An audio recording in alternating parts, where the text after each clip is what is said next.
کسی نے یوں کہا کہ زنا ایک قرض ہے، اگر کسی نے زنا کیا تو گھر سے کوئی عورت، بہن یا بیٹی وغیرہ اسے چکائے گی، کیا یہ صحیح ہے؟ بالکل غلط ہے۔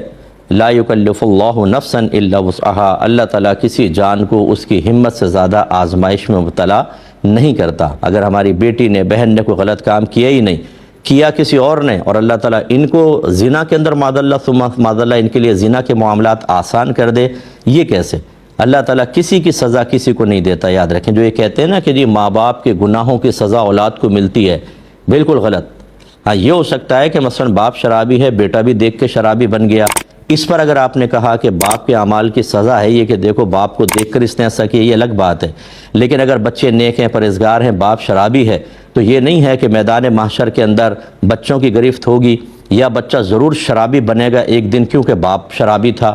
یا باپ اگر رشوت خور ہے اور وہ جیل میں بند ہو گیا تو بچہ بھی ضرور ایک دن جیل میں بند ہوگا کیونکہ باپ کے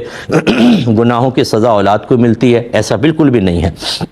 لہٰذا یہ زنا والی بات بالکل جس نے بھی کہی بالکل غلط کہی ہے، اور یہ شریعت پر افتراء ہے، جھوٹ باندھنا ہے، کیونکہ یہ امور ایسے ہیں کہ جن کی خبر یا تو اللہ دے گا قرآن عظیم میں جیسے ہوتی، یا اللہ تعالیٰ کے بتائے سے اس کے رسول، یا رسول کے بتائے ہوئے پر قیاس یا اجتہاد وغیرہ کر کے علماء اسلام بیان کرتے، اور ہمارا اسلام مکمل طور پہ ان چیزوں کے بارے میں خاموش بلکہ ان کا رد کرتا نظر آتا ہے۔ لہٰذا ایسے جس بھی بھائی نے یہ بات کہی اسے چاہیے کہ اللہ تعالیٰ کی بارگاہ میں توبہ کرے اور آئندہ شریعت پر اس طرح افتراء نہ کرے۔